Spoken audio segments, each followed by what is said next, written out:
Breaking news చూస్తున్నారు. భద్రాచలం దగ్గర నిలకడగా గోదావరి వరద ప్రవాహం కొనసాగుతోంది. 53 అడుగులకు చేరుకుంది గోదావరి నీటి మట్టం. 14 లక్షల క్యూసెక్ల నీటి ప్రవాహంతో గోదావరి ఉందంటే అర్థం చేసుకోవచ్చు అక్కడ ఎటువంటి పరిస్థితి ఉంది అనేది. నిన్న సాయంత్రం 3వ ప్రమాద హెచ్చరిక జారీ చేశారు. మహారాష్ట్ర ఛత్తీస్గఢ్లలో భారీగా వర్షాలు కురుస్తున్న నేపథ్యంలో గోదావరికి వరద పెరుగుతోంది. మరో 2 అడుగుల గోదావరి వరద ప్రవాహం పెరుగుతుందని చెప్పి అధికారులు అంచనా వేయడం జరుగుతోంది. ఇంకా నీటిలోనే ఉన్నాయి కరకట్ట ఆంజనేయ స్వామి గుడి, కళ్యాణకట్ట. భద్రాచలంతో ఏజెన్సీ గ్రామాలకు రాకపోకలు నిలిచిపోయాయి. అక్కడ పరిస్థితిని సమీక్షిస్తున్నారు అధికారులు. తుమ్మల నాగేశ్వరరావు, వ్యవసాయ శాఖ మంత్రి తుమ్మల నాగేశ్వరరావు భద్రాచలం దగ్గర అక్కడ పరిస్థితిని ఎప్పటికప్పుడు సమీక్షిస్తున్నారు. భద్రాచలం దగ్గర నిలకడగా గోదావరి వరద ప్రవాహం కొనసాగుతోంది. 53 అడుగులకు చేరుకుంది గోదావరి నీటి మట్టం. 14 లక్షల నీటి ప్రవాహంతో గోదావరి ప్రవహిస్తోంది అక్కడ. నిన్న సాయంత్రం 3వ ప్రమాద హెచ్చరికను జారీ చేశారు. 3వ ప్రమాద హెచ్చరిక అంటే కనుక అదే ఆఖరి హెచ్చరిక. మహారాష్ట్ర ఛత్తీస్గఢ్లలో భారీ వర్షాలు కురుస్తున్నాయి. ఈ నేపథ్యంలో గోదావరికి వరద పెరుగుతోంది. మరో 2 అడుగుల గోదావరి వరద ప్రవాహం పెరుగుతుందంటూ కూడా అధికారులు అంచనా వేస్తున్నారు. ఈ నేపథ్యంలో ఎటువంటి జాగ్రత్తలు తీసుకుంటున్నారు, ముఖ్యంగా ముంపు ప్రాంతాలకు సంబంధించి అక్కడ ఎటువంటి సినారియో ఉంది, ఇంకా పెరిగే అవకాశం ఉందా, ఈ నేపథ్యంలో అధికారులు ఎటువంటి జాగ్రత్తలు తీసుకుంటున్నారో తెలుసుకునే ప్రయత్నం చేద్దాం. మా ప్రతినిధి ఉదయ్ అప్డేట్స్ అందించేందుకు సిద్ధంగా ఉన్నారు. ఉదయ్, ప్రస్తుతం గోదావరి ప్రవాహం 53 అడుగులకు చేరుకుంది. ఇంకా 2 అడుగులు పెరగచ్చంటూ కూడా అధికారులు అంచనా వేస్తున్న నేపథ్యంలో ప్రస్తుతం ఎటువంటి ప్రమాదం ఉంది, ఏ ప్రాంతాలకు ప్రమాదం పొంచి ఉంది, అక్కడ ఎటువంటి ఏర్పాట్లు చేస్తున్నారో అధికారులు? సచిన్, నిన్న సాయంత్రం 4:16 భద్రాచలం వద్ద గోదావరి ప్రవాహం 53 అడుగులకు చేయడంతో 3వ ప్రమాద హెచ్చరికను అధికార యంత్రాంగం జారీ చేసింది. నిన్న సాయంత్రం నుంచి అదే స్థాయిలో గోదావరి రైజ్ అవుతూ వచ్చింది. 53.60 అడుగుల వద్ద గరిష్టంగా నమోదైనటువంటి సిచ్యువేషన్ నిన్న రాత్రి 12 గంటలకు అత్యధికంగా 53.60 అడుగుల వద్ద గేజ్ రీడింగ్ అయితే నమోదైంది. ఆ తర్వాత కొన్ని పాయింట్లు తగ్గుతూ ప్రస్తుతం 53 అడుగులకు చేరుకుంది. ఈ రోజు ఉదయం 7 గంటలకల్లా ప్రస్తుతం గోదావరి అదే స్థాయిలో ప్రమాదకర స్థాయిలో అటు భద్రాచలం నుంచి పోలవరం వైపు దాదాపు 14 లక్షల పైపులకు నీరు దిగువకైతే విడుదలవుతోంది. తాలిపేరు నుంచి భారీగా వరద వస్తుంది.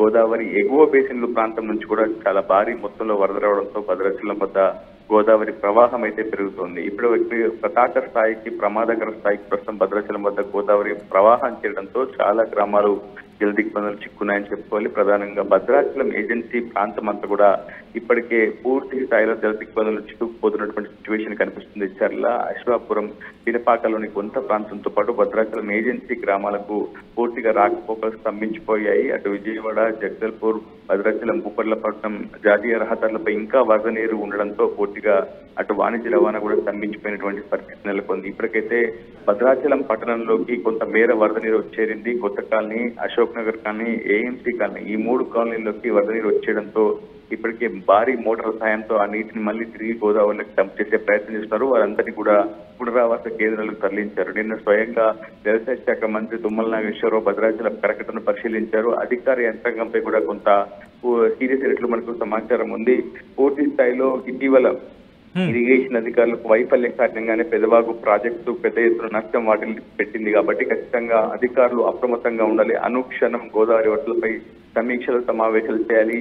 గోదావరి వరద నీరు ఒక చుక్క కూడా భద్రాచలం పట్టణంలోకి రాకూడదు. అవసరమైతే కరకట్ట ఎత్తు పెంచినట్టు కూడా అధికార యంత్రాంగానికి దిశానిర్దేశం చేశారు. వెంటనే అధికారులు కూడా అప్రమత్తమయ్యారు. అప్పటికప్పుడు మరికొన్ని ముప్పు ప్రాంతాల వసతులు కూడా పునరావాస కేంద్రాలకు వెంటనే తరలించారు. ప్రస్తుతం భద్రాచలం టు పూర్గంపాడకు వెళ్లే తారపాక మీదుగా పూర్గంపాడకు వెళ్లే రహదారిపై కూడా గోదావరి వరద నీరు వచ్చడంతో రాకపోకలు మళ్లించారు. బీపీఎల్ మీదుగా వారందరినీ కూడా పూర్గంపాడు, మొరంపల్లి బంజరుకు చేరుకోవాలని ఇప్పటికే ఆర్టీసీ యంత్రాంగానే కావచ్చు క్షేత్రస్థాయి ప్రయాణికులకు కూడా సమాచారం ఇచ్చారు. చాలా పెద్ద మొత్తంలో వాణిజ్య సరుకు రవాణా కూడా భద్రాచలం సరిహద్దు మేరైతే నిలిచిపోయిందని చెప్పుకోవాలి. ఇంకా ఇదే రైజ్ అయ్యే అవకాశం అయితే ఉంది. గోదావరి ప్రవాహం మరింత పెరిగే అవకాశం ఉందని అయితే ప్రస్తుతం అధికార యంత్రాంగం చెప్తున్నారు. మరో 2 అడుగుల మేర పెరిగి ఆ తర్వాత మళ్ళీ తగ్గే అవకాశం ఉంటుందని చెప్పి కేంద్ర జల సంఘం అధికారులు అయితే అంచనా వేస్తున్నారు. గత ఏడాది 56 అడుగుల మేర గోదావరి నీటి మట్టం భద్రాచలం వద్ద నమోదైంది. ఆ మునుపటి ఏడాది 72 అడుగుల మేర భద్రాచలం వద్ద గోదావరి నీటి మట్టం అయితే నమోదైంది. ఏదేమైనప్పటికీ భద్రాచలం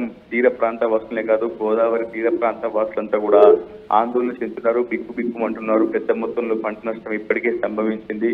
ఆ తర్వాత ఎంత మేర పంట నష్టం సంభవించిందనేది వ్యవసాయ శాఖ అధికారుల నివేదికల ప్రకారం.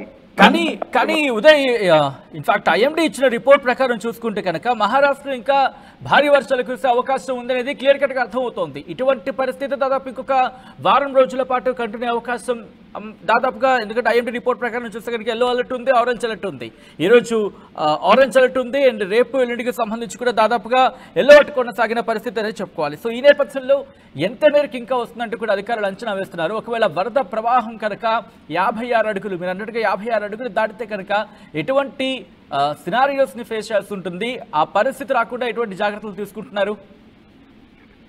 సచిన్, మనకున్నటువంటి అనుభవం ప్రకారం 2022లో 70 అడుగుల మేర గోదావరి ప్రవాహం నీటి మట్టం నమోదైనప్పుడు భద్రాచలం వద్ద సిచ్యువేషన్ చాలా భయాందోళనకరమైనటువంటి సిచ్యువేషన్ గతంలో మనం ఆల్రెడీ చూద్దాం. అధికార యంత్రాంగం కూడా అనుభవం ఉంది. భద్రాచలం పట్టణ వాసులే కాదు, గోదావరి తీర ప్రాంత వాసులు కూడా ఇంకా ఆ భయాందోళన నుంచి బయటికి రానివంటి సిచ్యువేషన్.